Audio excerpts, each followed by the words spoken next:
When you drop a bar of soap into your shopping cart, you probably think you know, like, exactly what you're buying. Right, a rectangular block of chemicals. Exactly. A combination of chemicals, fats, and lyes that just, foams up in water. Yeah. But according to the stack of university-level marketing management texts we're diving into today, you aren't actually buying that physical object at all. Not even close. You're buying glowing skin, or maybe you're buying morning freshness. Welcome to this deep dive, where our mission today is to decode the secret language of products and packaging. It's a fascinating topic. It really is. We're going to look at exactly how companies design, name, and package the things you interact with every single day, and, well, the incredibly calculated ways they manipulate those physical objects to sell you an experience. It fundamentally rewires how you look at a supermarket shelf, honestly. We're going to trace the full life cycle of a product's identity today. Starting from what it actually is, right? Right, starting from the psychological illusion of a product, and then mapping how companies predict your specific brain state when you're shopping. Which dictates so much. Oh, everything. And then how they engineer entire product empires to block out competitors. And finally, the brutal logistics and psychology behind the packaging. What they call the silent salesman. Exactly, the silent salesman. Okay, let's unpack this. Because before a company can, slap a brand or a package on something, they have to understand what it fundamentally is. Yeah, the core definition. Right. And the source material completely flips the script here. You just mentioned the soap example, but the texts also bring up cars. Oh yeah, cars are a great example. A manufacturer isn't just selling an assembly of metal, rubber, and paint. Far from it. I mean, depending on the brand, they're selling reliable transportation, or they're selling a highly engineered symbol of economic and social status. Wow, yeah. Status is a big one. Huge. The texts really emphasize that a product is anything offered to a market to satisfy a need or a want. And that encompasses services, experiences, ideas. Even places, right? Even places, yes. Yeah. The core insight is that you, the customer, don't actually care about the physical good. You care about the bundle of benefits or utilities it provides. It's like downloading a premium fitness app. Okay, yeah. You aren't buying lines of code and a sleek user interface. You're buying the absolute conviction that you're going to have visible abs in 6 months. Right, you're buying the future version of yourself. Exactly. The app is just the delivery mechanism. It's like that classic marketing analogy. Someone goes to a hardware store to buy a drill, but they don't actually want a drill. They want a hole in the wall. Yes. The drill is just the basic product delivering that core benefit. But how does zooming out to that core benefit change the way a product manager actually designs the thing they're selling to you? Well, it forces them to engineer the product across 5 distinct levels, rather than just building one physical item. 5 level. Yeah, think of it as a ladder of customer value. The base is that core benefit we just mentioned. The future abs. Or the transportation, right. But you can't just sell a concept. So the second level is turning that benefit into a basic product. Like a functional app or a car with an engine and 4 wheels. Exactly. Which doesn't sound very competitive on its own. It isn't. And that drives us to the third level, which is the expected product. This is the baseline set of attributes buyers just assume they'll get. Like you expect a new car to have a working air conditioner and Bluetooth. Right. And if it doesn't, you feel cheated. Oh. But here is where the battle for market share actually happens, the fourth level. Okay, what's that? The augmented product. This is where a company layers on unexpected benefits to completely differentiate themselves. Oh, like exceptional customer service or a 10-year warranty? Or a concierge maintenance program, exactly. So what's the 5th level then? The potential product. Yeah. This encompasses all the possible transformations and upgrades the product might undergo in the future. Ah, so it's a roadmap. Yeah, it's the company's roadmap to keep you hooked so you don't jump ship when a competitor inevitably matches their current augmented product. Okay, that makes sense. So once a company identifies that core benefit and figures out how to augment it, they run into a massive variable, the human brain. Oh, the most unpredictable variable of all. Right, because how you shop for a bottle of water is entirely different from how you shop for a new sofa. Completely different brain states. And the way consumers behave dictates everything, from the price point to the actual physical placement in a store. The text categorized consumer goods based entirely on the cognitive friction involved in buying them. Cognitive friction, I like that term. Yeah, the lowest friction category is convenience goods. You buy these frequently, immediately, and with almost zero mental effort. Like toothpaste. Exactly. Staples like toothpaste, which you buy out of sheer routine. Mm. But marketers slice this even thinner. You also have impulse goods, Right, like a candy bar at the checkout counter. which relies entirely on visual disruption to trigger an unplanned purchase. And finally, emergency goods. Like an umbrella during a sudden downpour. Yes. And the entire strategy there is hyper-availability, right? I mean, if the umbrella isn't physically sitting next to the exit door while it's raining, I'm not going to hunt through 3 aisles to find it. The friction is too high. Which is a stark contrast to shopping goods. In this state, you're highly engaged. You're doing research. Right. You're willing to invest time to compare quality, price, and style. You are actively seeking friction to ensure you make the right choice, like buying a car or major appliances. Okay, and then what? Then you reach specialty goods, where the friction actually becomes a badge of honor. Like luxury items. Yes, these are items with such unique brand identification like a luxury mechanical watch that you will make a special, almost arduous effort just to acquire them. Okay, so I get convenience, shopping, and specialty, but the sources introduce a 4th category that I really have to push back on. Which one? Unsought goods. The texts define these as things buyers don't normally think of buying, like life insurance or encyclopedias, and say they require intense personal selling. That's right. But is a product inherently unsought by its very nature? Or is it just, a failure of the marketing department to package it in a way that ships it into the shopping category for you? Well, that is the eternal debate in marketing circles, actually. Really? Oh, yeah. But the texts argue that unsought goods require aggressive advertising because the core benefit isn't immediately gratifying. It actually requires the consumer to confront something unpleasant. Oh, You don't wake up wanting to buy life insurance because doing so forces you to contemplate your own mortality. Wow, yeah. The human brain actively avoids that kind of cognitive friction. Exactly. So the product forces you to pay money today to confront a reality you hate thinking about for a benefit you won't even be alive to enjoy. That is exactly the problem. It isn't necessarily lazy marketing. It's that the nature of the product fights against human psychology. That makes total sense. So they have to be aggressive to bridge that gap. Right. And, this requirement to stand out applies beyond just consumer goods. Industrial goods like raw materials or heavy factory installations, they also have to differentiate. Because if they don't, Whether consumer or industrial, if you don't differentiate on Yeah. features, reliability, or design, you just become a commodity, and commodities compete only on price. which is a race to the bottom. Right. Well, here's where it gets really interesting. Let's say a company successfully navigates all of this. They create a differentiated convenience good, they nail the psychology, and it becomes a massive hit. They don't stop there. Never. They start building an entire family of products to swallow the shelf space and dominate the market. They build what's called a product mix, and a manager balances this mix across 4 dimensions. First is width. Which is how many totally different product lines the company carries. Exactly. Think of a massive consumer goods company that has a line for oral care, a line for hair care, and a line for home cleaning. That's a very wide footprint. Then you have length, which is the total number of items across all those lines. Third is depth, meaning the number of variants offered for each specific product. So if they sell one type of toothpaste in 3 sizes and 2 flavors. That is a depth of 6. Got it. And finally, consistency measures how closely related these lines are in terms of production requirements or distribution channels. I imagine playing with those dimensions is just a massive tug of war within a company. Oh, it's highly political. I mean, the marketing department probably wants infinite depth, every flavor, every size, every color to please every single consumer. Of course they do. But the supply chain and manufacturing teams must view adding more depth as an absolute operational nightmare. It creates immense tension. Every new variant means retooling machines, managing new raw materials, fighting for shelf space. But companies use these dimensions to aggressively capture market share through strategies like line stretching. Line stretching, what does that look like in practice? Well, they might do a down-market stretch, dropping a cheaper product into their premium line to capture mass retail buyers, or maybe to block a budget competitor from creeping upward. Or they do an upmarket stretch for the prestige and, the fatter profit margins. Exactly. The classic case being Toyota introducing the Lexus brand. Oh, right.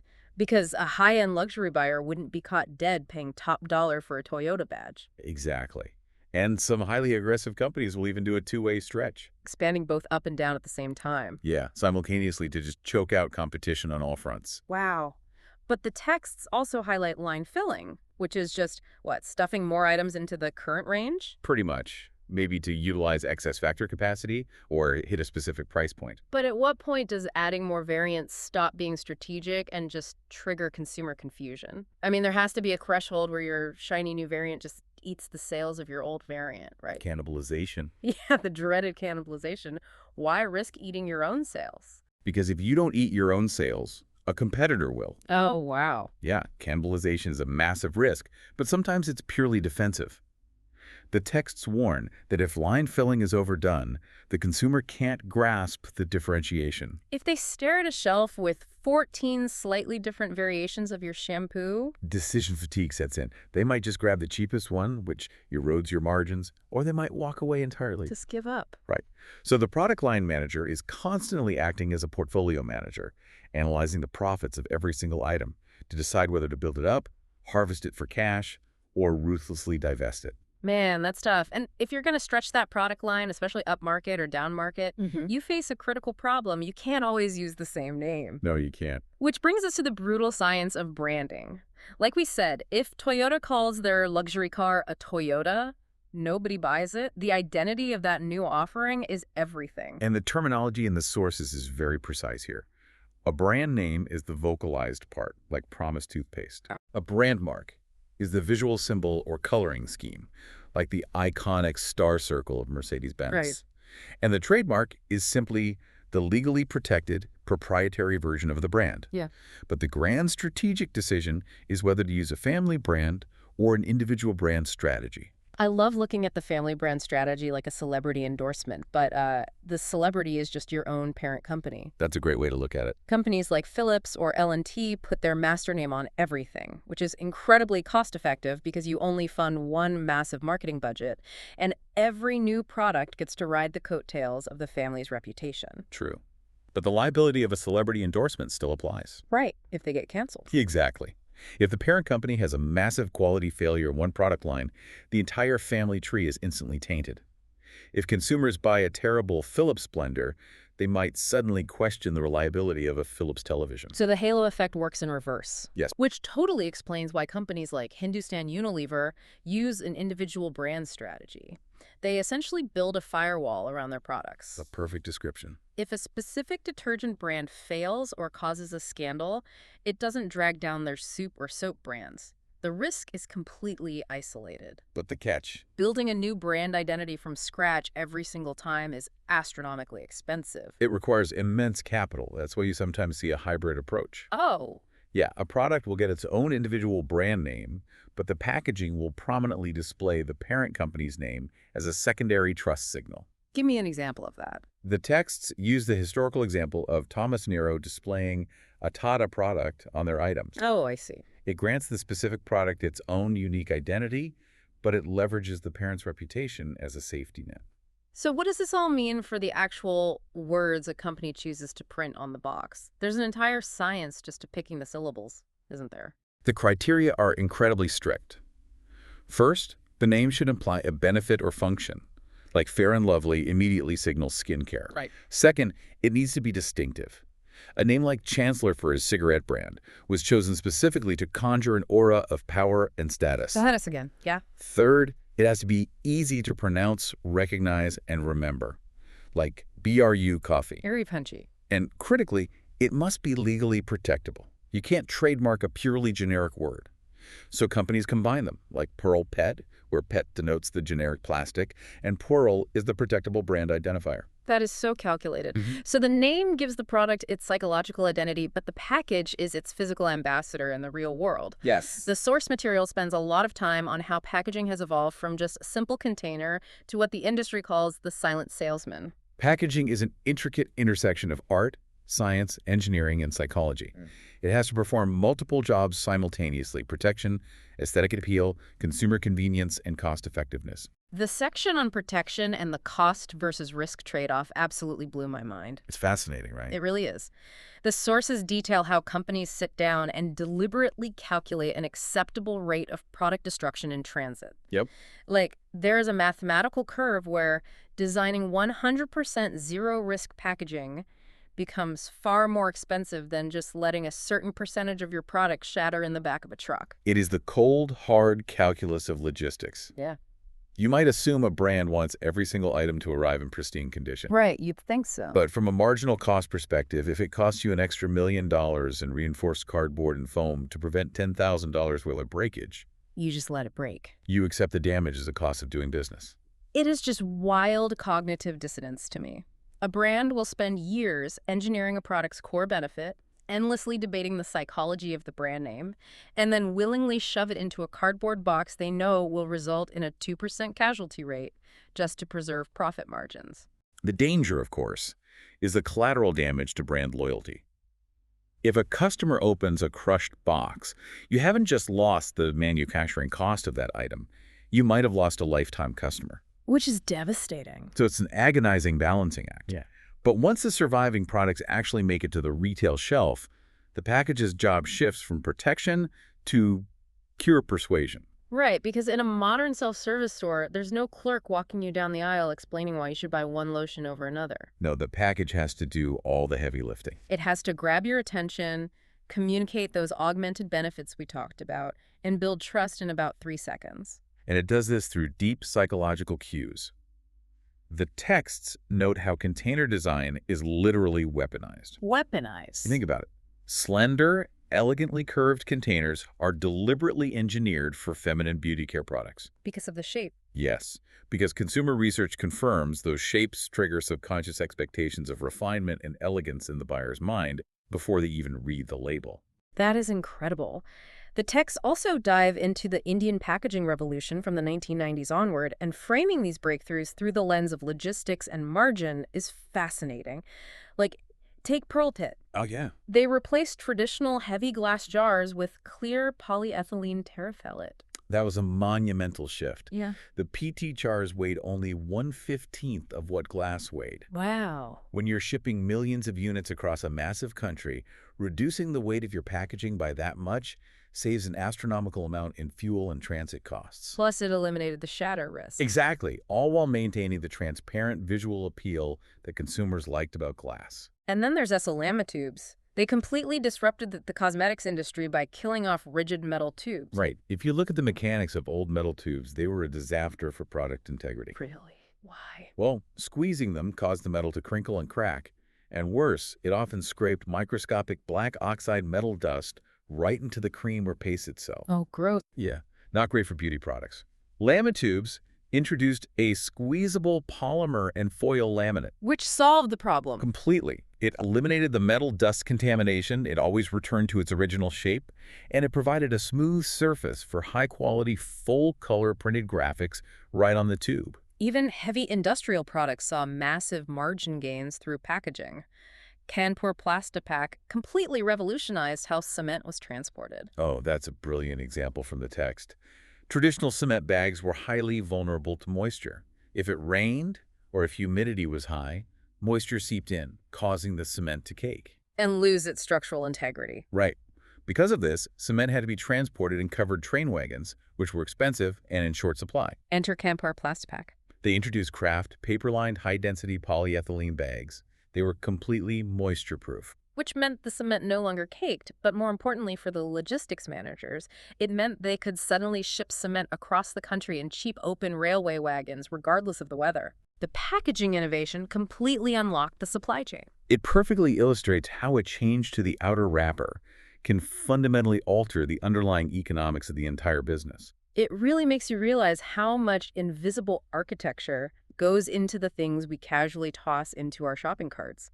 I mean, to pull this all together, we started by uncovering that a product is never just the physical item. It's the core benefit. Right, a psychological core benefit that companies carefully augment to beat competitors.